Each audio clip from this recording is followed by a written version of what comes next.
इस कार्यक्रम के पुण्यार्चक हैं स्वर्गीय सेठ श्री नेमचंद जी जैन जौहरी, स्वर्गीय श्रीमती शांति देवी की पुण्य स्मृति में पुत्र एवं पुत्रवधू श्री नवींद्र कुमार जैन, श्रीमती मधु जैन, पौत्री नलिनी नवीन जैन, प्रवासी कैलिफोर्निया USA।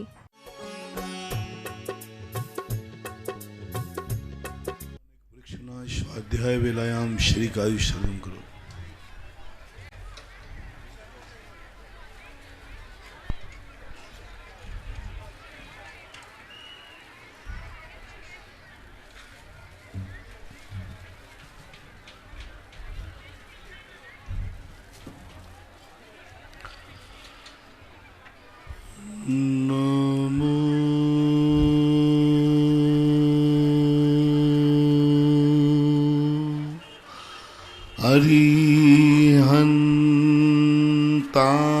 हरिहन्तार्णं नमो हरिहन्तार्णं नमो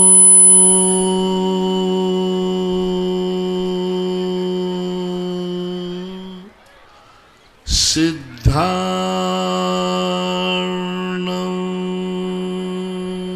नमो सिद्धार्णं नमो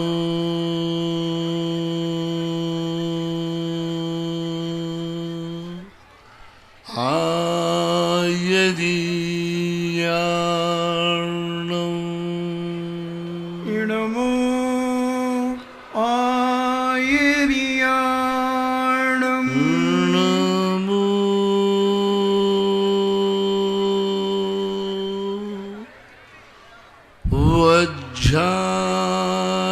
वज्रायार्णं नमो उबज्झायार्णं नमो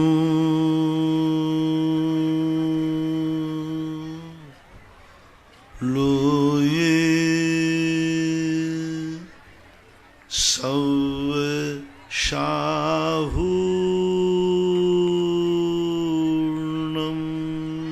नमो लोए सब्बे साहूर्णं पंच परमेष्टि भगवान की जय आचार्य श्री गुरुवर कुंद कुंद महाराज की जय आचार्य श्री गुरुवर विद्यासागर महाराज की जय परम पूजनीय निर्व्यापक श्रमण मुनि श्री सुधा सागर जी महाराज की जय हो।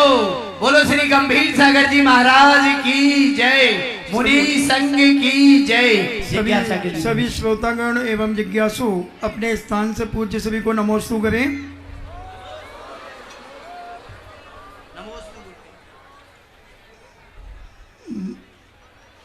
मनम जैन यूपी से पूछते हैं, नमोस्तु महाराज जी, अगर किसी का मिथ्यात्व का त्याग है और कोई विद्वान कहता है कि कुंडली पुत्र की कुंडली में पितृ दोष है और तरक्की चाहते हो तो तुम्हें अपने मतानुसार कुछ करना पड़ेगा, तो यह हम कर सकते हैं?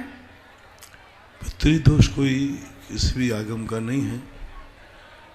अपने कुलाचार का पालन करना ही पितृदोष का निवारण है। सबसे बड़ा पितृदोष का कोई दोष बताता भी है।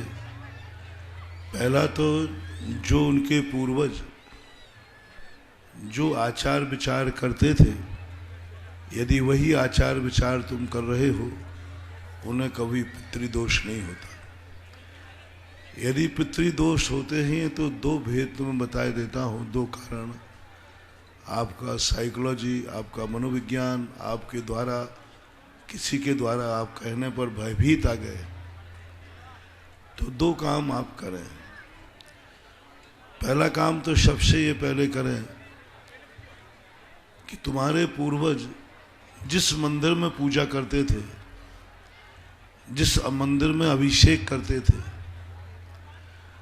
उस मंदिर में जाकर के तुम शांति विधान कर लो, सारे जगत के पितृदोष खत्म हो जाएंगे। आपके पूरा उस गांव को आप याद करो, कौन सा गांव में आपके माता पिता थे, आपके पूर्वज, जितने पुराने पूर्वज आपके, और जितने पुराने पूर्वज आपके हों, हर व्यक्ति से मेरा कहना है अपने पूर्वजों का गांव को कभी मत भूलना। अभी मैंने वर्षा योग में एक दिन प्रवचन में कहा था, कहीं भी तुम दुनिया में चले जाओ, परिस्थितियां सब बनती हैं कमाने खाने के लिए, व्यापार के लिए, नौकरी के लिए दुनिया में जाना पड़ता है, लेकिन अपनी पितृभूमि को नहीं भूलना चाहिए। जननी और जन्मभूमि, भारत की हर नीति में ये कहा माँ और जन्मभूमि, और जन्मभूमि का दूसरा नाम हम दे रहे हैं पितृभूमि। तो उस जन्मभूमि के अंदर, आपके अंदर जो थोड़ा माइक बंद रखें बाहर के, बोले उसको क्यों कहते हैं? तो इस प्रकार की जन्मभूमि को जरूर आप ध्यान रखें। आपके पूर्वज कहाँ से उठे थे, आपके पूर्वजों का वहां मंदिर है कि नहीं। मंदिर उठाने की अपेक्षा आप उस मंदिर को जीवित रखें। मंदिर उठाना कोई बड़ी चीज नहीं है, एक दिन में उठ जाता है। बहुत मजबूरी में ही मंदिर उठाना चाहिए, सामान्यतः मंदिर को नहीं उठाना चाहिए। उसको जीवित रखो, 3 कार्य वहां किया करो। एक तो जब भी आपके घर में कोई भी शुभ कार्य हो, कोई भी शुभ कार्य हो, आप अपने पितृ लोग, पूर्वज लोग जिस गांव में रहते थे, जिस गांव मंदिर में वो अभिषेक पूजन करते थे, वहां जाकर के आप शांति विधान करके आइए। आवाज क्यों आ रही भाई? आवाज जा रही भाई बहुत ज्यादा पीछे से। पंडाल के पीछे, माई के पीछे आवाज आ रही।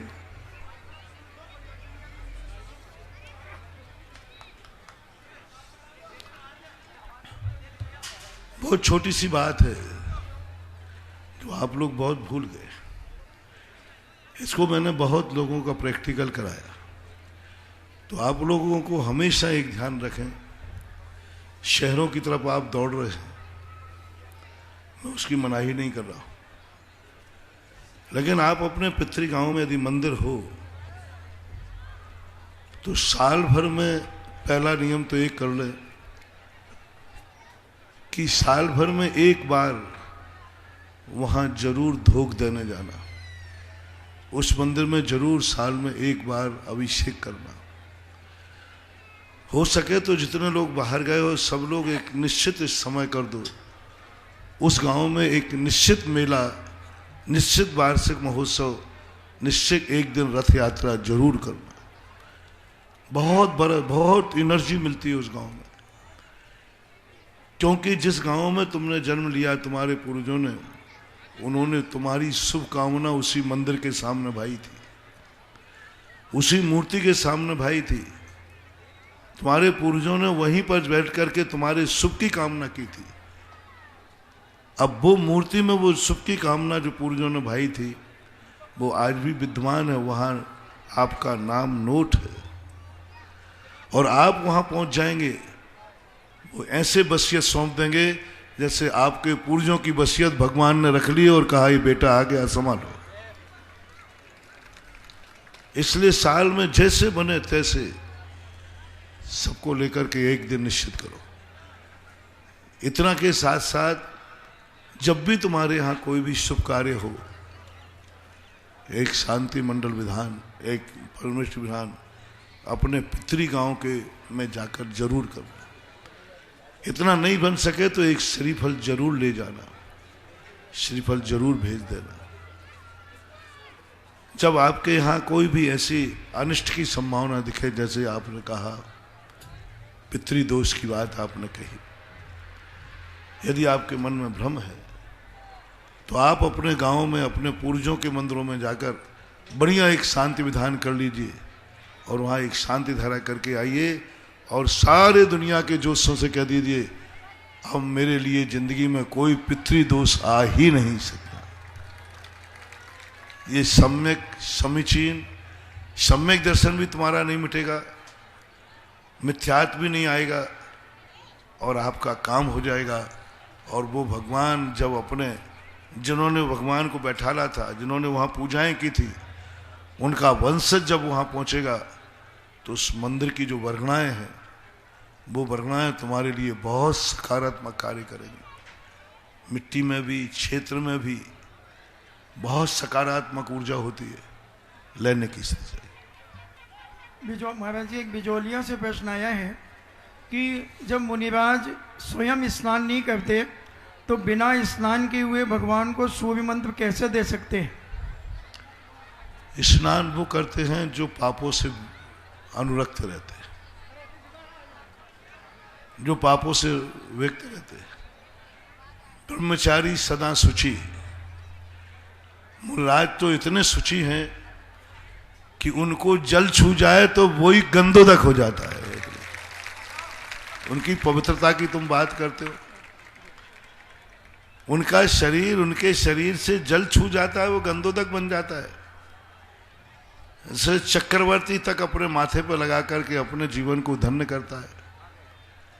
पूज्यवर पद्मनंदी महाराज पद्मनंदी पंचविंश शतका में कहते हैं कि मुनिराज के चरणों से नख से निकला हुआ गंधोदक जिस मस्तक पर नहीं पड़ा है वो मस्तक जीता हुआ कपाल है। यानी उस गंधोदक को इतना, जिसके शरीर का स्पर्श जल गंधोदक बन जाए, उस शरीर के लिए तुम ये प्रश्न कर रहे हो। शमंत्रभद्र महाराज ने 2000 वर्ष पहले स्वभावता सुचौकाए रत्नत्रय पवित्र थे। रत्नत्रय जिस शरीर में धारण हो जाता है वह शरीर अपने आप महान पवित्रता को प्राप्त हो जाता है। ये ध्यान रखना चाहिए। माधवी जैन बड़गांव दमोह से पूछती हैं, नमोस्तु महाराज जी। इसी से एक और अंदाज लगा लीजिए, आप लोग यदि बिना नहाए आहार देते हैं, चौके में आ जाए तो अंतराय है, और मुनिराज बिना नहाए स्नान भोजन कर लेते हैं, अंतराय नहीं, तुम्हारा चौका पवित्र हो जाता है। तुम आ जाओ तो अपवित्र हो जाए और महाराज चले जाए तो पवित्र हो जाता है। ऐसा माधवी जैन, महाराज जी नमोस्तु, पंच कल्याणक जब होता है वेदी प्रतिष्ठा में तो भगवान के शरीर पर आप कुछ चिन्ह अंकित करते हैं, तो इसका क्या महत्व है? ये बीजाक्षर कहलाते हैं। उनके माध्यम से हम लोग उसमें शक्तियां स्थापित करते हैं, क्योंकि भगवान के अंदर जितने शक्तियां होती हैं उन शक्तियों को हम कहीं ना कहीं कोई आलम्बन लेकर कोई अक्षरों को आलम्बन लेकर के, मंत्रों को, बीजाक्षरों का आलम्बन लेकर वहाँ पर उस प्रकार की शक्ति को स्थापित करके उस मूर्ति को भगवान का रूप प्रदान किया जाता है। सचिन जैन रामगढ़ से पूछते हैं, नमोस्तु महाराज जी, जैन आगम में ज्योतिष का क्या महत्व है? ज्योतिष का यही महत्व है, जो बीमार होने पर व्यक्ति को जांच मशीन का महत्व है, थर्मामीटर का महत्व है, एक्सरे का महत्व है। थर्मामीटर का क्या महत्व है, कल भी कहा था मैंने। बीमार व्यक्ति को थर्मामीटर क्या महत्व है, वो बुखार बता देता है। जितना ये ज्योतिष है, ये हमारी किस्मत का थर्मामीटर है। ये ज्योतिष से पता चलता है कि हमारे कैसे कर्मों का उदय आने वाला है, कैसे कर्मों का उदय चला जा चुका है, और हम उस कर्म को कैसे बचाया जा सकता है। जांच मशीन में जैसे आप लोगों की बीमार होने पर जांच बताई जाती है, जांच से पता चलता है कि तुम्हें क्वालिटी किस प्रकार की बीमारी है। तो ये सारा जितना ज्योतिष मंडल है, ये प्रतिदिन प्रति क्षण की हमारी इस सृष्टि का कैसा परिणमन होने वाला है, कैसे लोगों के कर्मों के उदय आने वाले हैं, इन सबका वो थर्मामीटर है, संकेत है। डॉक्टर मगन जैन आष्टा से पूछते हैं, नमोस्तु गुरुदेव, श्रावक सामायिक में अनंत आदि पंच परमेष्टि के स्वरूप को अपने ज्ञान में एकाकार कैसे कर सकता है?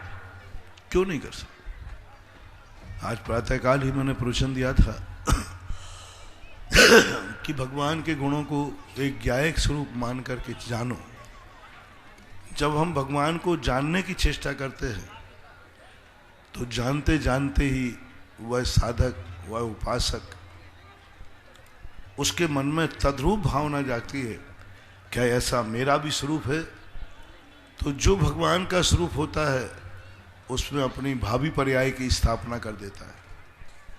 पूज्यवर सुखचंद महाराज ने ज्ञानार्णव के अंतर्गत साधक मुनिराज को भावी सिद्ध परमेष्टि की अनुभूति कराई कि वो धारणाओं के माध्यम से अपनी आत्मा को सिद्धों का ध्यान करते करते सिद्ध अवस्था में अपनी आत्मा को स्थापित कर देते, और वह ऐसी अनुभूति करते हैं कि सिद्ध भगवान नहीं, मैं ही सिद्ध हूँ, मैं ही अरहंत हूँ, मैं ही तद्रूप हूँ। भक्ति जब चरम सीमा पर होती है तो भक्त और भगवान में एकाकार हो जाता है, एकत्वपना आ जाता है, और जब एकत्वपना आ जाता है तो बंद बंधक भाव खत्म हो जाता है, आराध्य आराधक भाव खत्म हो जाता है। मात वहाँ पर एक सामान्य जो स्थिति बनती है एकत्र रूप की, वह एकत्र रूप की अनुभूति हो जाती है। उसे ही बोलते हैं एकत्व विभक्त। सविता जैन गांधीधाम से पूछती हैं, नमोस्तु के बदे शांति विधान में 2 पंक्तियां आती हैं।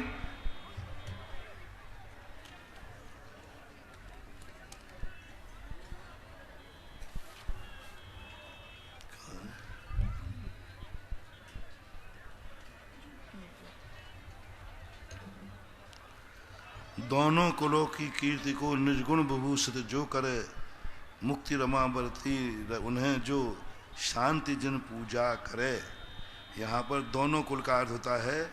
अब यहाँ पर ये देखना पड़ेगा, वहाँ पर मुक्ति रमा शब्द का प्रयोग किया, तो मुक्ति रमा के हिसाब से मुक्ति रमा के दोनों कुल होते हैं, एक सांसारिक और एक पारमार्थिक, एक व्यवहार और एक निश्चय।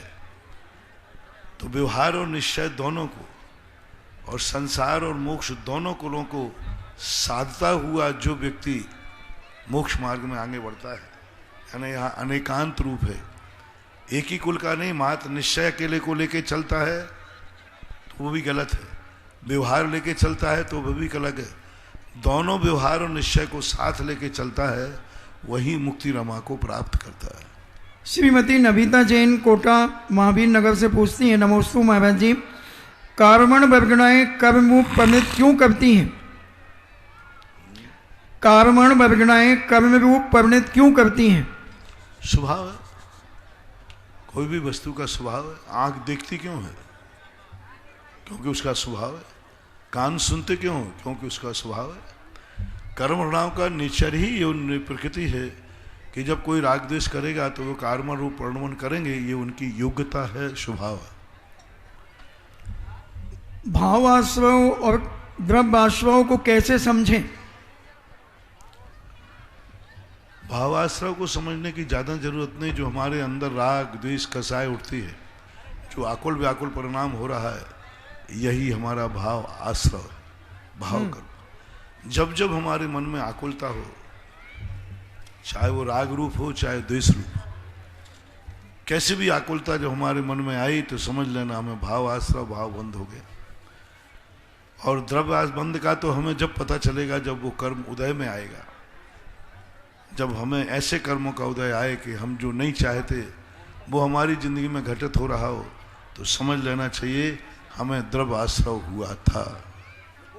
अरे परम पूज्य आध्यात्मिक संत मुनिपुंगव सुधा सागर जी महाराज के श्री सानिध्य में हो रही इस ऐतिहासिक पदयात्रा के सानिध्य और हमारे प्रधान प्रतिष्ठाचार्य प्रदीप भैया के कुशल निर्देशन में यह समारोह हो रहा है। आदरणीय श्रद्धे प्रदीप भैया जी से मैं निवेदन करूंगा वह पधारें और आज के संपूर्ण आगे कार्यक्रम को के साथ ही जिज्ञासा समाधान और घोषणाओं को लेकर आदरणीय श्रद्धे श्री प्रदीप भैया जी। बोलिए देवादिप तपोदय में विराजमान विश्व के बड़े बाबा पार्श्वनाथ भगवान की।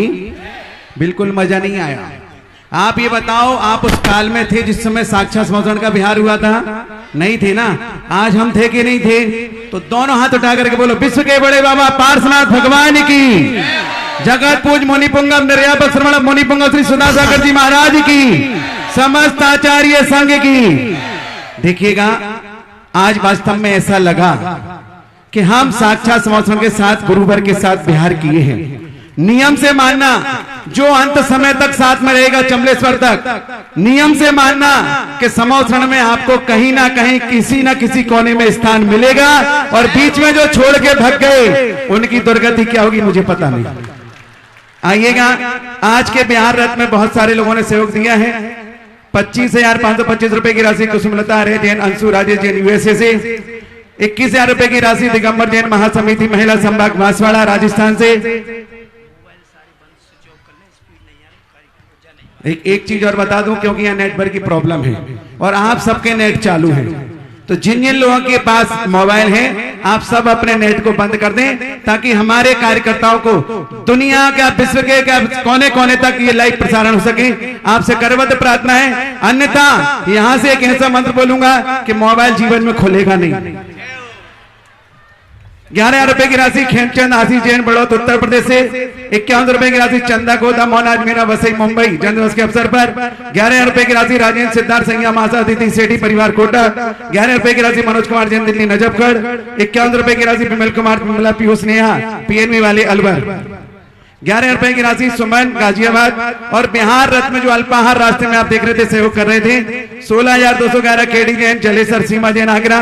51 अनिल रतन जैन कोटा। बाकी मैं चर्चा बाद में करता हूं, स्वर्णदान की घोषणा बहुत सारी है, भक्तामर बाद में करेंगे। भक्तामर विधान तपोदय तीर्थ के लिए 51 रुपए। रोहतान अनिल पूर्वी तन्वी वैशाली सब परिवार। 11,750 बापू नगर महिला मंडल भीलवाड़ा। आइएगा, हम चलते हैं जिज्ञासा समाधान के लिए।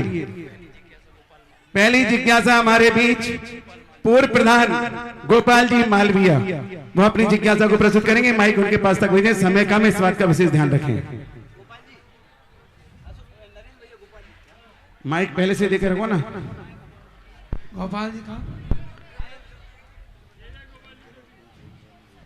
आगे तैयार रहेंगे विनोद जी तारी अशोकनगर।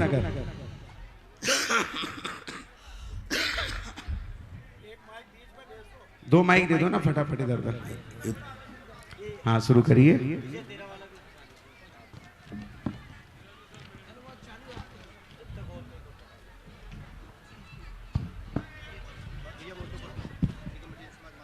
परम पूज्य गुरुदेव के चरणों में मेरा नमन वंदन।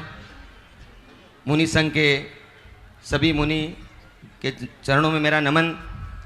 आज इस मौके पर मैं सलावटिया गांव का निवासी होने के नाते आप यहाँ पधारे, आपके चरण हमारे गांव के अंदर निकले। हमारा एक कंकर यहाँ की रज सौभाग्यशाली है, पूरा गांव सौभाग्यशाली है। मैं इस मौके पर आप 2 चतुर्मास हमारे ऊपरमाल क्षेत्र में पार्श्वनाथ, जो बहुत ऐतिहासिक स्थान है, बहुत ऐतिहासिक तीर्थ क्षेत्र है, और आपके 2 चतुर्मास के बाद जिस तरह से वहाँ उन्नति और विकास हो रहा है, हम पूरे ऊपरमाल के सभी लोग बहुत सौभाग्यशाली हैं। और आज विश्वकर्मा जयंती भी है। विश्वकर्मा जयंती के मौके पर मुनिवर हमारे सलावटिया में पधारे। मैं हमारे पूरे ग्रामवासियों की तरफ से, पूरे क्षेत्र की तरफ से आपका नमन करता हूं। धन्यवाद। चले आगे। मैं मुनिवर से ये पूछना चाहता हूं कि हिंदुस्तान के अंदर, विश्व के अंदर, जो इस सृष्टि के अंदर इतनी अच्छी अच्छी चीज़ें खाने के लिए हैं, लेकिन जो नए लोग जो मांसाहार की तरफ जो बढ़ रहे हैं, मैं गुरुवर से ये चाहता हूं कि इससे मुक्ति मिले, और सब जितने भी यहाँ लोग हैं, जितने भी सभी समाज, सभी धर्म के लोग शाकाहार की तरफ कैसे बढ़ सकते हैं, आपसे ये विनती करना चाहता हूँ। शाकाहार की तरफ सबसे बढ़ने का कारण एक ही है कि हम शाकाहारी लोग शाकाहार को उतना दुनिया के सामने प्रस्तुत नहीं कर पा रहे हैं जितना कि मांसाहारियों के विज्ञापन हर व्यक्ति, बल्कि शाकाहारी देश भी मांसाहारियों के विज्ञापन को सपोर्ट कर देता है। हम शाकाहार के माध्यम से कुछ ऐसे अलग अलग तत्वों को प्रकाशित कर सकते हैं और उसका इतना विज्ञापन करें कि जहाँ जो शाकाहारी स्थान होते हैं उन चीज़ों के ऊपर किसी भी प्रकार का विज्ञापन हम देने ही नहीं दें। और हमारी जो संस्कृति जो विदेशों की तरफ आकर्षित हो रही है और विदेशियों की नीति है कि हम पूरे भारत में किसी प्रकार से शाकाहार खत्म करें जिससे इनकी आध्यात्मिक शक्ति खत्म हो जाए। सन 1918वीं शताब्दी में अंग्रेजों ने एक कूटनीति चलाई थी कि कैसे भी करके जितने ज़्यादा हिंदू मांसाहारी बनेंगे उनके देवता उनसे नाराज हो जाएंगे और भारत देश अपने आप शक्तिहीन होता जाएगा। तो हमारे मंदिरों में दूध, फलाहार, प्रसाद बढ़ते थे। वो चीज़ों को उन्होंने खंडित करने का बहुत प्रयास किया। तो हम भारतीय लोग, शाकाहारी लोग अपने शाकाहार की महिमा प्रचारित प्रसारित करें, क्योंकि आज का विज्ञापन का युग है और विज्ञापन के युग के माध्यम से हम बहुत कुछ सीमा पा सकते हैं। मांसाहार का जितना विज्ञापन चल रहा है उतना शाकाहार का नहीं चल पाता। इसलिए विज्ञापन ही आज के समय पे एक तरीका है प्रचार प्रसार करें। अगली जिज्ञासी विनोद जी तारे, अशोकनारायण, इसके बाद तैयार रहेंगी बाल ब्रह्मचारिणी बहन पुष्पा दीदी। माइक कहाँ गया? मैंने दिया था यहाँ नीचे। और सबसे बड़ा तरीका चूंकि गांव है, गांव के हिसाब से, नमोस्तु महाराज जी। एक मिनट, गांव के हिसाब से गांव में जो मांसाहारी लोग होते हैं इनको हम शाकाहारी बनाने का प्रयास करें, क्योंकि इनकी स्थितियां देखो, आज इनके जीवन में कितने दुर्घटनाएं होती हैं। आज जितनी भी बीमारियां फैल रही हैं सब मांसाहार देशों से फैली। आज तक कोई बीमारी शाकाहार देश से, शाकाहार प्रांत से नहीं फैली। आज तक कोई बीमारी, जितनी भी महाबीमारियां सब मांसाहारी देशों से फैलती। चिकनगुनिया मांसाहारियों से, स्वाइन फ्लू मांसाहारियों से, अभी जो वर्तमान में कोरोना है मांसाहारियों से। यानी संसार में जितनी बीमारियां फैल रही हैं सब मांसाहारियों से फैल रही, क्योंकि मांस, खून आदि ये ऐसे ही घृणित पदार्थ हैं। इनको भक्षण करने से कोई ना कोई ऐसी बीमारी फैलती है। यदि विश्व को बचाना होगा तो हमें नियम से इस संबंध में विचार करना पड़ेगा। आज देखो जितनी महाबीमारियां हुई, कोई भी बीमारी आज शाकाहारी देश से कभी कोई बीमारी नहीं उठती है, थोड़ी बहुत बीमारी होती है, खत्म हो जाती है। तो हमें गांवों में से जो मांसाहारी जीव होते हैं उनको समझाना चाहिए कि दूसरे जानवरों को हम मारेंगे तो उनका भी परिवार होता है, वो भी जिंदा रहना चाहते।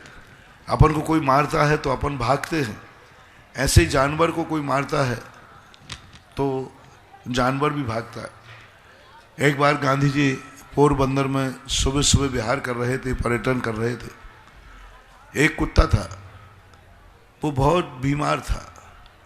तो गांधी जी को उसकी दुर्दशा देखकर बड़ी दया आई। उन्होंने कहा कि इसको किसी भी प्रकार से शांति के साथ पॉइजन का इंजेक्शन दे दिया जाए, मार दिया जाए, जिससे ये वेदना से मुक्त हो जाए। इतने में वहाँ पर रायचंद जी भी घूमने आए। रायचंद जी ने कहा, गांधी जी क्या कर रहे हो? बोले इसको मुक्ति दिला रहा हूँ। बोले कैसे मुक्ति? बोले बहुत दुखों में है, इसको किसी प्रकार मार दिया जाए जिससे दुख से मुक्ति हो जाए। साधारण लोगों की ये धारणा होती है कि जब किसी को यातना होती है तो बोले भगवान अब तो इसको जल्दी उठा लो, देखा नहीं जाता। तो ऐसे उन्होंने देखा। तो रायचंद ने कहा कि गांधी जी आपने कुत्ते से पूछा कि वो मरना चाहता है कि नहीं? बोले वो बोलेगा क्या, वो तो मरना चाहता है, इतनी तकलीफ में कौन जिंदा रहेगा? बोले आप पूछिए। बोले वो कुत्ता बोलेगा कैसे? रायचंद जी ने कहा कि मैं जानता हूँ कुत्ते की भाषा। तो गांधी जी ने कहा पूछो कुत्ते से मरना चाहता है कि नहीं। इतने कष्टों में कौन नहीं मरना चाहता है, शरीर में खुजली हो रही, कीड़े पड़ रहे। गांधी जी ने कहा ठीक। रायचंद जी ने कहा मैं पूछता हूँ, आप कुत्ते की भाषा देखना, कुत्ते से कैसे पूछेंगे वो मरना चाहता है। रायचंद जी एक बड़ा पत्थर उठा के लाए और कुत्ते के ऊपर पटकने लगे, बहुत जोर से पटकने लगे। जैसे वो कुत्ते के ऊपर पटकने लगे वो के करके उठ के भाग गया। रायचंद जी, गांधी ने कहा देखा कुत्ते ने अपनी भाषा बता दी, मुझे मत मारो, मैं मरना नहीं चाहता।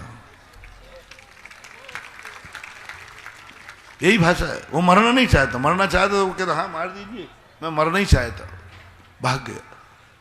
गांधी जी उस दिन से पशुओं की भाषा जानने लगे। उन्होंने ये कहा कि उस दिन के बाद गांधी जी ने बहुत बड़े लेक्चर दिए कि किसी पशु को यदि तुम मारना चाहते हो उसके पहले देखो कि वो मरना चाहता है कि नहीं। यदि वो भागना चाह रहा है, बचना चाह रहा है, तो हमें उसे मारने का अधिकार नहीं है।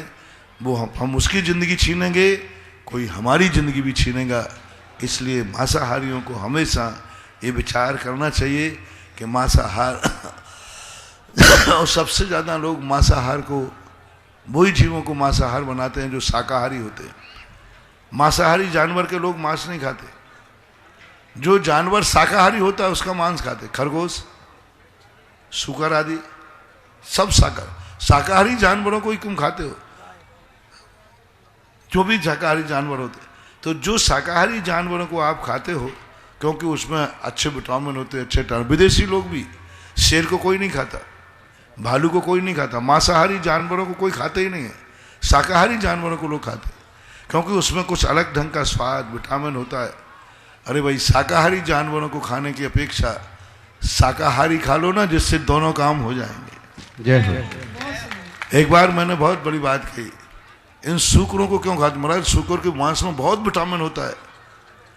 मैंने कि अपन खोज करें, वैज्ञानिक खोज, ये सूकर के अंदर ये विटामिन आया कहाँ से? जिस चीज से खा के इसने विटामिन आया वही सीधा खा लो ना, खत्म बात ही खत्म हो जाएगी जगह। क्यों एक जीव को मारते हो? उस जीव को मार के हत्या का पुण्य क्यों कमाते हो? इसलिए हमें सब तरफ से सोचना चाहिए। अगली जिज्ञासा विनोद तारी, इसके बाद दीदी तैयार रहेंगी। नमोस्तु महाराज जी, नमोस्तु महाराज जी, नमोस्तु मेरे और मेरे परिवार की तरफ से नमोस्तु। महाराज जी, मेरी जिज्ञासा है कि आज हमारी समाज बहुत कम होती जा रही है और उसका मेन कारण है कि हमारी बच्चियां दूसरी समाज में जा रही हैं। जब हमारे पास इस संबंध में बहुत बार प्रवचन दे चुका हूँ, बहुत बार समझा चुका हूँ। महाराज जी, हमारी जमीन ही नहीं बचेगी तो हम उत्पादन कहाँ से करेंगे? मेन बात ये, और ये सब पढ़े लिखो बच्चियों में ही जा रहा है। जो पढ़ी लिखी बच्चियां नहीं हैं वो तो घर गृहस्थी में पूरी तरह निभ रही हैं, और जो पढ़ी लिखी बच्चियां हैं जो बाहर पढ़ रही हैं, पूना बम्बई वगैरह में, वो बच्चियां ही सारी आज हाँ, तो ओम हैं। शांति। मैं सब इस समय बोल गया और बोल चुका हूँ। हायर एजुकेशन जितना भी, नारी जाति को जितना हायर एजुकेशन होगी, नारी जाति बर्बाद होगी। नारी जाति की एजुकेशन होना चाहिए। नारी जाति को मैं पढ़ाई के विरोधी नहीं हूँ, लेकिन हायर एजुकेशन जितने पे जाएंगे वह नारी जाति धीरे धीरे बर्बाद होगी, असुरक्षित होगी, वो अपने जीवन को नहीं संभाल पाएगी। इसलिए जब तक बच्चों के माता पिता इस बात पर विचार नहीं करेंगे तब तक इस पर कुछ होने वाला नहीं। बहुत सारी विशेषताएं हमें बहुत बार बता चुका हूँ, अभी प्रसंग नहीं। आगे तैयार रहेंगे तरुण बज्ज, सवाई माधोपुर। परम पूज्य निर्यापक श्रमण मुनि पुंगव सुधा सागर जी महाराज के पावन पुनीत चरणों में नमोस्तु नमोस्तु नमोस्तु। मुनिवर, 2855 वर्ष पूर्व जो कार्य इस धरा पर हुआ वो असंख्यात देवी देवताओं के साथ हुआ, लेकिन आपके दिल और दिमाग में ये बात कैसे आ गई कि जो कार्य उस समय चतुर्थ काल में हुआ था उस कार्य को आपने इस पंचम काल में सार्थक करके दिखा दिया।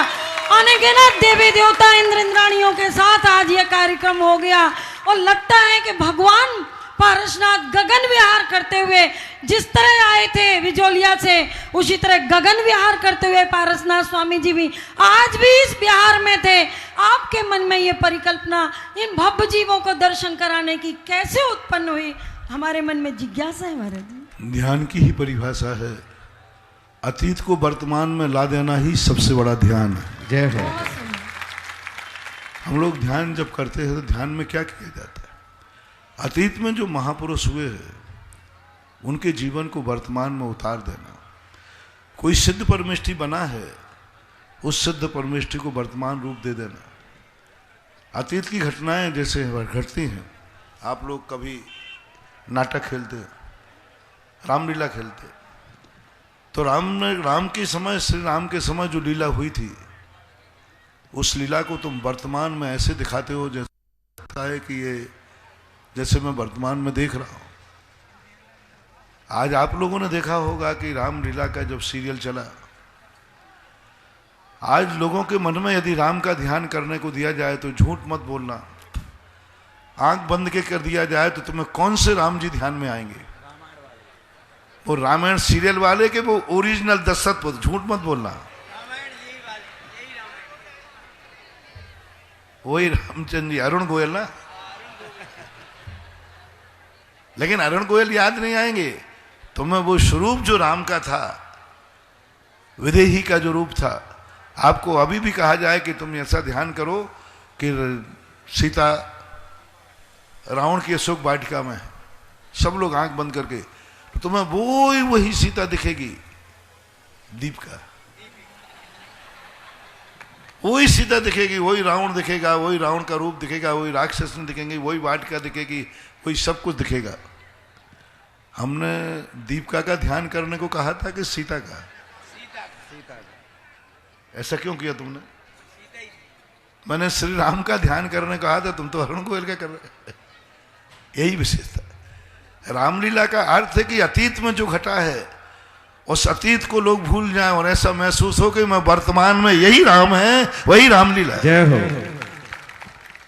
जब राम और सीता का दृश्य हम देखते हैं तो हम उस समय भूल जाते हैं कि ये रामलीला है। उस समय यही दृश्य आता है कि ऐसा उस समय घटित हुआ नहीं था, ऐसा घटित उस समय हो रहा है। बस यही चीज मैंने बिजोलिया में ध्यान में देखी। अतीत में जो कुछ हुआ था वो मुझे पता नहीं है, आज जो हुआ है यही हुआ था। और अतीत को वर्तमान में लाने का नाम ही साधना है, तपस्या है, भक्ति है। जितना हम अतीत जो हम खो चुके हैं उसको वर्तमान में लाओ, जैसे ला सको वैसे लाओ, उसी का नाम प्रभावना है, उसी का नाम भक्ति है। अतीत तो आ नहीं सकता, लेकिन अतीत को हम वर्तमान बना सकते, या तो स्वयं तद्रूप होकर के या तद्रूप करवा करके। आज अपन ने भगवान की जो गगन विहारी पद यात्रा थी, तद्रूप होकर के उस दृश्य की अनुभूति की। एक एक पग पर, एक एक रूप पर अपने आप में महसूस करना है। हमें इस समय 5 दिन तक ये नहीं कहना है कि मैं पंचम काल का हूं। 5 दिन तक हमें यह नहीं देखना है कि मैं कौन सी शताब्दी के हूं। 5 दिन हमें यही देखना है कि पारसनाथ मेरे साथ हैं और मैं उनके साथ विहार कर रहा हूं। जय हो, जय हो। और हर अनुभूति पे वहीं से गुजरना है, वही रूप, वही दृश्य। क्योंकि यदि हम आज भगवान को वर्तमान में ला देंगे, भगवान हमारी जिंदगी में हर खुशी को वर्तमान बना देगी। हर खुशी जो हमारी कल्पना में है, हर खुशी जो हमारे भविष्य में है, ना जाने कितनी खुशियां हैं जो हमारे पास नहीं हैं, वो हमारे भविष्य में हैं। हम भविष्य में कल्पना करते हैं, काश हमारी जिंदगी में ऐसी खुशी आ जाए, ऐसी खुशी आ जाए, ऐसी खुशी आ जाए। हर व्यक्ति के मन में कुछ खुशियां ऐसी हैं जो हैं नहीं, लेकिन भविष्य में उसकी उम्मीदें हैं और भावना कर रहा है कि मेरे भविष्य की खुशियां, मेरे भविष्य की खुशियां जो मैं चाह रहा हूं, वो खुशी मेरा वर्तमान कब बनेगी? वर्तमान कब बनेगी? हम भगवान के अतीत को वर्तमान बनाए, भगवान हमारे भविष्य को वर्तमान में ला देगा। यही दोनों की एक समष्टि है। भगवान के अतीत को हम वर्तमान बनाए, जितना बना सके, चाहे वो पूजा के माध्यम से, चाहे भक्ति के माध्यम से, चाहे जुलूस के माध्यम से, चाहे दान के माध्यम से। भगवान के समय जिस समय रथ चलता था वह किमिक्षिक दान होते थे, जगह जगह वरदान होते थे। हम उसको वर्तमान में लाने का प्रयास करेंगे तो जो कल्पनाएं हम भविष्य में कर रहे हैं, जो खुशियां हमारी भविष्य में छुपी हुई हैं, वे खुशियां हमारी वर्तमान बन जाएंगी। और यही वर्तमान मैंने देखा है भगवान पारसनाथ की तपस्थली पर। मैंने हर अतीत को वर्तमान बनाने का प्रयास किया, हर अतीत को, एक एक अतीत को मैंने वह अतीत वर्तमान बनाने का प्रयास किया जब पारसनाथ वहाँ 8 दिन पद्मासन लगा के बैठे थे। मैंने कहा, मैं आप भगवान आप बैठे थे, मैं देखना चाहता हूँ, मुझे दिखाइए। वहाँ धरणेन जमीन में से निकल के आया था, भगवान को उठाया था। मैंने कहा था नहीं है, बताइए। और वह भी मैंने देख लिया, वर्तमान का रूप लगाया होगा पद्मावती ने, छत्र भगवान पर लगाया था नहीं लगाया है। आज बिजोलिया में देख लीजिए, था मत लगाइए, है लगाइए, लगाया है। अभी तक तुम क्या लगा करते थे कि भगवान को धर्मेंद्र ने आकर के उठाया था। अब मत कहना यहां, जब भी था लगाओ बिजोलिया चले जाना, उठाया है। पद्मावती ने छत्र लगाया था नहीं, लगाया है। देख लीजिए, भगवान की यहां चतुर्मुखी मूर्ति कहीं बैठी थी तो ये मत सोचो बैठी थी, बैठी है। कभी भगवान का गगन विहार यहां से हुआ था नहीं, हुआ था नहीं, हो रहा है। और पारसनाथ भगवान की जय। तरुण बज इसके बाद तैयार रहेंगी ब्रह्मचारिणी बहन डॉक्टर आराधना जैन गंज बसोदा। मैं तो ये कहना चाहता हूं, प्रश्न आया तो, कि इस विहार में न जाने कितने पद विहार किए होंगे। भारत के हर व्यक्ति को भले 1 घंटे के लिए सही, एक टाइम के लिए सही, एक बार बिहार करने का, इस बिहार में 7 बिहार करने का मन बना ही लेना चाहिए। जिसको जहां से बने तैसे, भले ज्यादा 5 दिन का टाइम नहीं है तो 1 टाइम का सही, 1 दिन का सही। 1 दिन तो हम प्रभु के इस पद विहार, जहां वर्तमान का अतीत वर्तमान बनाया जा रहा हो, और उस वर्तमान में मैं जिंदा हूं और मैं शामिल नहीं हुआ तो कल पछताना पड़ेगा। जय हो। मेरे भगवान के चरणों में कोटि कोटि नमोस्तु नमोस्तु नमोस्तु। गंभीर सागर जी महाराज जी के चरणों में छामी छामी छामी। गुरुदेव, रामटेक में जब आपका आचार्य भगवान से मिलन हुआ, उस वक्त आपकी भाव मुद्रा ने पूरे विश्व को झंझोड़ दिया और पूरी इतनी धर्म प्रभावना हुई पूरे विश्व में उस भावुकताओं को देखकर। और आज जब आप ऐसा ही, मैंने आपके भावुकता देखी जब आप तपोदय तीसरे बिजोलिया में बड़े बाबा पार्श्वनाथ भगवान के दर्शन करके जैसे आप बाहर आए, तो आपकी वो भावुकता देखकर और आपकी वो भक्ति की परिकाष्ठा को जानकर, मतलब धर्म की मेरे मन में वो ही है कि मैं बहुत भावुक हुआ हूँ मैं। और महाराज जी, मुझे ये जिज्ञासा करनी है कि इतनी धर्म की और इतनी भक्ति की आप में जो मैंने देखी है, उससे हम पूरे विश्व के लोग, आप हमारे लिए वंदनीय वंदनीय हैं, वंदनीय है महाराज। देखो, मेरी भक्ति जो है, मैं भगवान को कहीं छोड़ के नहीं आता हूँ, मैं भगवान को साथ लेके चलता हूँ। जय हो। क्योंकि भगवान को छोड़ने का सवाल ही नहीं। तव पादो मम हृदयम तत्वपयलुनम तिष्ठत जिनेन्द्र तावत यावत निर्वाण संप्राप्त। साधु संत या भगवान छूटती हुई दृष्टि दिखती है, लेकिन उनकी जो छवि होती है, उनमें जो आनंद की अनुभूति होती है, वो कभी नहीं होती। तुम समझ रहे हो कि मैंने बिजोलिया से बिहार किया, मैं कहीं से बिहार करता ही नहीं हूं और मैं कहीं रुकता ही नहीं हूं। इसके लिए बहुत अच्छा शब्द दिया कि सूरदास को जब कृष्ण जी ने एक कुएं से निकाल कर के किनारे पे खड़ा किया, तो सूरदास ने उनका हाथ पकड़ लिया, बोले अब कहाँ जाते हो, मुझे निकाला है, तुमने इतना आनंद दिया, उद्धार किया, तो अब मुझे छोड़ के मत जाओ। कृष्ण जी ने हाथ झटक लिया, बोले अच्छा, मुझ अंधे को जान करके मुझे हाथ छुड़ाते हो, मेरे बलहीन जान करके बाएं छुड़ाए जाते हो, मो निर्मल को जान, हृदय से तब जाओगे तब जानू बलवान। जय हो। इसलिए बिजोलिया के बड़े बाबा, बिजोलिया की वो भूमि मेरे हृदय से कभी जा नहीं सकती, जाएगी भी नहीं, वो मेरे साथ है, मैं उसको साथ लेकर के आया हूं। और अभी तो पारसनाथ के साथ मैं चल रहा हूं, मैं, वो मेरे साथ नहीं चल रहा है, मैं उनके साथ चल रहा हूं। अगली जिज्ञासा के लिए नरेंद्र जी बगड़ा तैयार रहेंगे। इसके पहले दीदी। नमोस्तु महाराज श्री। हमारे नगर की 7 पाठशाला, महिला पाठशाला, पुरुष पाठशाला, सभी की ओर से आपको बारंबार नमोस्तु। मेरा प्रश्न जो द्वादश वर्षीय पाठ्यक्रम के तृतीय वर्ष के द्रव्य संग्रह के पेपर दे रहे हैं, उन विद्यार्थियों की तरफ से है। उनका प्रश्न है कि द्रव्य संग्रह में दूसरी गाथा में जीवो शब्द आया है और 8वीं 9वीं गाथा में आधा शब्द आया है, जीव और आधा आत्मा में क्या अंतर है और हमें इनका प्रयोग कब कहाँ कैसे करना चाहिए, ताकि हमारे प्राचीन आचार्यों द्वारा जो कहा गया है उसमें उनके भावों को हम स्थायी बनाए रख सकें। नमोस्तु महाराज। जीव शब्द का जहाँ प्रयोग हो वहाँ द्रव्य की तरफ दृष्टि देना चाहिए। द्रव्य वो शक्ति है जो एक समस्त का एक पिंड रूप है, द्रव्य को पढ़ा। और आत्मा शब्द का जब प्रयोग किया जाए तो तत्व की तरफ दृष्टि जाना चाहिए, गुणों की तरफ दृष्टि जाना चाहिए। जीवो वो गमो अमुत्तिकस्था सदैव परमाणु भूता संसाधन तो शुद्धो सो विसुड़ गए। जीवो वो गमो, तो जीव का जो उपयोग की परिभाषा, जीव की परिभाषा यहाँ बनाई गई। और जहाँ उन्होंने आत्मा शब्द का प्रयोग किया वहाँ नियम से उनकी दृष्टि गुणों की और तत्व की तरफ जाती है।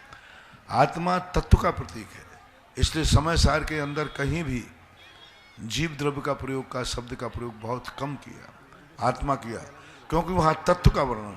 आत्मा तत्व की प्रेरणा देता है और जीव द्रव्य की प्रेरणा देता है, ये दोनों में अंतर समझना चाहिए। नरेंद्र जी बगड़ा इसके बाद तैयार रहेंगी। प्रेमिला जी गंगवाल ब्यावर। सूरज की पहली किरण से कमल खिल जाते हैं, सूरज की पहली किरण से कमल खिल जाते हैं। महान पुण्य के उदय से ऐसे संत मिल पाते हैं, ऐसे संत मिल पाते हैं। पूज्य गुरुदेव, आज ये विरह की वेला थी और आपने इसको महोत्सव में बदल दिया, ये आपके ध्यान में कैसे आया, ये मेरी बहुत बड़ी जिज्ञासा है। मैंने कहेगा मैं जिंदगी का हर क्षण महोत्सव के रूप में देखना चाहता हूं, क्योंकि वियोग नाम की चीज बेकार की चीज है। वियोग नाम का जो चीज है, जो जिसके मन में ये वियोग की बात आती है, विरह और वियोग, और विरह और वियोग जिंदगी में ही सबसे ज्यादा खतरनाक है। विरह और वियोग को ऐसा रूप बनाओ कि तुम्हें एक नीतिकार ने कहा है कि विरह और वियोग कभी उसे सता नहीं सकता। फूल चुनने के लिए तुम रास्ते में मत रुको, आगे बढ़ो, गुलदस्ता इंतजार कर रहे हैं। जय हो, जय हो। जहां गुलदस्ते की तरफ दृष्टि चली जाएगी तो फूल का वियोग विरह की वेदना नहीं दे पाएगा। एक फूल को छोड़ना है, एक गुलदस्ते को लेना है, तो बोलो, आप बोल रहे हैं क्या फूल का विरह उसको व्यथित कर पाएगा? बस मेरी जिंदगी का एक ही उसूल है कि आगे देखो बहुत कुछ मिलने वाला है, पीछे विरह की चिंता मत करो, क्योंकि विरह अभाव रूप है। और विरह का जो अभाव होता है वह अभाव कभी सद्भाव में नहीं बदलता, लेकिन जो भविष्य होता है वो सद्भाव में बदलने की गुंजाइश रखता है। हर व्यक्ति अपनी जिंदगी के आने वाले क्षण को उत्सव के रूप देखने लग जाए तो विरह और वियोग कहाँ है? उपलब्धि की तरफ देखो। आप, मैंने वहाँ से बिहार किया, तुम्हारे लिए कह विरह है, मैं जो कुछ छोड़ के आया हूँ उसका आनंद लो, विरह भूल जाओगे। जय हो, जय हो। दो चीजें होती हैं, पिता मरण को प्राप्त हो जाता है, लेकिन वो इतनी खुशियां छोड़ जाता है, इतनी खुशियां छोड़ जाता है कि वो पिता ही को भूल जाता है। मैं भी यही चाहता हूँ कि मैं जहाँ जाता हूँ वहाँ इतनी शक्ति खोज जाता हूँ, इतनी शक्ति वैभव दे जाता हूँ कि उस शक्ति के वैभव को देख देख करके तुम लोग इतने आनंद में डूब जाओगे कि विरह की याद ही नहीं आएगी, बस तुम उस आनंद को लेने का प्रयास करिए। नमोस्त गुरु। चलिए गंगवाल जी व्यापार इसके बाद तैयार रहेंगे। सत्येंद्र जैन मानपुरा। इसके पूर्व बताना चाहता हूँ, एक सेकेंड बताना चाहता हूँ बंधुओं, एक सेकेंड। कौन बोल रहा है? रुक जाओ ना एक सेकेंड के लिए। मैं आपको बताना चाहता हूँ कि देखो, भले ही छोटी समाज हो लेकिन दिल कितना बड़ा है। आज सलावटिया जैन समाज, आरोली जैन समाज, चांजे की खेड़ी जैन समाज और छोटी बिजौलिया जैन समाज ने ये पूरा जन समुदाय यहाँ पर आए, इनकी सभी के आतिथ्य की भोजन की व्यवस्था की। एक बार जोरदार तालियों से उनका आभार व्यक्त करें और जिज्ञासा प्रस्तुत करें। सलावटिया का विषय चांद खेड़ी सब बड़े उत्साहित लोग हैं। हालांकि मैं सलावटिया 3-4 बार आ चुका हूँ, पहले भी आया हूँ। ये 3-4 गाँव मिलकर के बड़ा उत्साह है। बिजौलिया में भी सदा इन लोगों का बड़ा उत्साह बना रहता है। छोटी समाज है, भावना बहुत बड़ी रखते हैं। चांद की खेड़ी भी है पास में, वो भी हाँ। और छोटी बिजौलिया होकर के वो बड़ी बिजौलिया में तो बेचारी मिल नहीं पाती, इसलिए वो सलावटिया में मिल जाती है। हाँ आरौली भी चढ़े। हाँ आरौली के तो बाबा को भूल ही नहीं सकते, वो बाबा जी है ना वो जी बोलिए। मैं प्रमिला गंगवाल ब्यावर और मांडलगढ़ से अपने परिवार की ओर से बारंबार गुरुदेव के चरणों में नमोस्तु करती हूँ। महाराज जी, हम बहुत अज्ञानी थे और हैं भी, लेकिन पिछले 3 वर्षों में 12 वर्षीय पाठ्यक्रम के तहत हमने केवल ज्ञान का अतिशय जाना और समोशरण के बारे में, उसकी महिमा के बारे में बहुत कुछ पढ़ा और आज आपकी कृपा से उसका जीवंत मॉडल हम सब ने देखा। लेकिन महाराज जी, जिज्ञासा खत्म नहीं हुई और बढ़ी, क्योंकि जब ये मॉडल इतना सुंदर है तो मन में ये जिज्ञासा उठी कि अब तो वास्तविक समोषण को भी देखना है, जिसकी रचना कुबेर करे और जहाँ कोई तीर्थंकर साक्षात हमें दर्शन दे। पर कैसे? लेकिन महाराज जी, एक चमत्कार और हुआ और पैदल चलते चलते समोशरण में मुझे समाधान भी मिला कि नहीं, समोशरण तुम देखोगी। कैसे?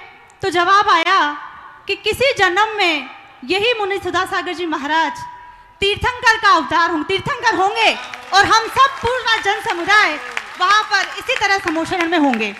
तो महाराज जी, आपके मुखारविंद से जानना चाहती हूँ कि क्या मेरी जिज्ञासा और उसका समाधान उचित था? जय हो। भविष्य की कल्पनाओं में नहीं जीता हूँ, मैं तो वर्तमान में जी रहा हूँ कि तीर्थंकर की छाया में जो आनंद आता है अलौकिक है। जय हो। तीर्थंकर का क्या आनंद है वो तो भविष्य की कल्पनाएं होती हैं, लेकिन तीर्थंकर की छाया में, तीर्थंकर की भावना, तीर्थंकर की प्रभावना में जो आनंद है वो आनंद आज का अलौकिक है। बाकी ये सब अपने ध्यान के और भविष्य के विषय हैं। भविष्य को वर्तमान में लाने के लिए अपन को वर्तमान पहले खाली करना पड़ेगा। मैंने कल कहा ना, बिजौलिया वालों ने कहा महाराज जी हमसे कोई गलती हो गई तो क्षमा करना, तो मैंने कहा अरे मैं तो भूल ही गया। 5 महीने में अच्छाइयों की लिस्ट बनाते बनाते गलतियों की तो लिस्ट ही नहीं बना पाया। कल इन्होंने याद दिलाया, अरे मैंने की बहुत बड़ी गलती हो गई, तो लिस्ट ही नहीं बना पाया। तो मैंने सोचा कल बना लूँगा, फिर भी मैंने सोचा जिंदगी में बनाऊंगा। तो मेरी जिंदगियों में अभी मेरे और मेरे भक्तों की अच्छाइयाँ इतनी हैं कि शायद वही भई खाता पूरा नहीं हो पाएगा, बुराइयों की पता नहीं बना पाऊंगा, जना ही नहीं पाना। वर्तमान इतनी खुशी से भरा हुआ है, वर्तमान इतना आनंद से भरा हुआ है कि भविष्य का भी आनंद कोई है ये मैं कुछ सोच नहीं पा रहा। आज बिजोलिया क्षेत्र के तपोभूमि में और जो आज अपन बिहार कर गया है, इस बिहार ही इतने आनंद से भरा है। इस आनंद को छोड़कर भविष्य की कल्पना में मैं इस आनंद को खोना नहीं चाहता, क्योंकि वर्तमान जब आनंद से भर जाता है तो फिर भविष्य के आनंद की कोई कल्पना की गुंजाइश नहीं रहती। अपन इस भविष्य को भी वर्तमान बना लें, अतीत को वर्तमान बना लिया, पारसनाथ के भगवान को अपन बना लिया, और भविष्य को भी अपन वर्तमान बना लें कि मैं वर्तमान में ही इस प्रकार के महोत्सव में जा रहा हूं। जय हो। आगे सत्येंद्र के बाद तैयार रहेंगे श्रीमती शशि प्रभा आवा जयपुर। महाराज जी नमोस्तु। सिर्फ 4 लाइनें भाव हुए हैं। जिनके पावन चरणों की रज बन जाए माथे का चंदन, जिनकी मधुर वाणी सुन करके मिट जाए मन के सब क्रंदन, चक्रवर्ती भी जिन्हें देखकर करते हैं जिनका अभिनंदन, ऐसे गुरु सुधा सागर जी को बार बार हम सबका बंदन। जय हो। महाराज जी, चूंकि भैया जी और आपके माध्यम से मालूम चल गया महाराज जी, इतना जन समुदाय है, तो मेरी जिज्ञासा ये है महाराज जी कि जब भगवान का समोशरण सच में लगा होगा तो इन हम सभी जीवों का भी कहीं ना कहीं तो निमित्त हुआ होगा। हो सकता हम लोग उस समोशरण में हुए हों, वो नहीं हुआ हो। तो महाराज जी, आज जितने लोग बिहार में चल रहे हैं उनके लिए क्या फल मिलेगा जो चमलेश्वर जी तक जाएंगे? जय हो। देखो, भगवान और महान आत्माओं के साथ चलने का फल अलौकिक होता है। 2 फल निश्चित है। एक फल वह है जो महान शक्ति के साथ जगता है, वो एक दिन महान बनता ही है। एक दिन वो सब कुछ पा जाता है। दूसरी शक्ति है कि महाशक्तियों से हमें कुछ प्राप्त होना है, तो ऐसे नमोस्तु पूजा करने से नहीं होता है, उनके साथ चलने से होता है। हम चाहते हैं कि भगवान मेरे साथ रहे, कभी हमें भी मौका मिले तो कहें भगवान मैं तेरे साथ हूँ। जय हो। हर व्यक्ति कौन नहीं चाहता कि भगवान मेरे साथ रहे। यदि भगवान को अपने साथ चाहते हो तो ये महोत्सव, ये पद यात्राएं मिलती हैं कि हम भी भगवान के साथ चलें। मैं सदा कहा करता हूँ, मंदिर से जब भगवान उठते हैं तब आप लोगों को सोचना चाहिए, मुझे भगवान की कितने बार जरूरत पड़ी कि मैं भगवान के मंदिर में गया, और आज भगवान बाहर विहार कर रहे हैं तो हमें जब भगवान विहार करते हैं तो मैं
राजा महाराजा बनते हैं। हे सखिए, इस भाव के थके हुए नहीं हैं। तुम लोग जब दूसरे भाव में जाओगे और राजा महाराजाओं के बेटे होगे तब कोई कहेगा उस समय के थके हैं ये, इन्होंने तपोदय बिजोलिया से चौलेश्वर की गर्मी में पद यात्रा की थी। जय हो, जय हो, जय हो। कैसे मिलते हैं राज ठाट बार, जिनके लोग पैर, वो हाथ दबा रहे, पैर दबा रहे, राजा बने हैं जो किसी प्रकार नहीं चलते, ऐसे विहार करते। ऐसे ही साधु संतों के साथ विहार करते। साधु संतों के साथ विहार करने पर साधु को कोई फायदा नहीं है, तुम्हें फायदा है। ये कहना चाहिए कि आप लोगों की जिंदगी के लिए बहुत। इस कार्यक्रम के पुण्यार्चक थे स्वर्गीय सेठ श्री नेमचंद जी जैन जौहरी, स्वर्गीय श्रीमती शांति देवी की पुण्य स्मृति में पुत्र एवं पुत्रवधू श्री नवींद्र कुमार जैन, श्रीमती मधु जैन, पौत्री नलिनी नवीन जैन, प्रवासी कैलिफोर्निया USA।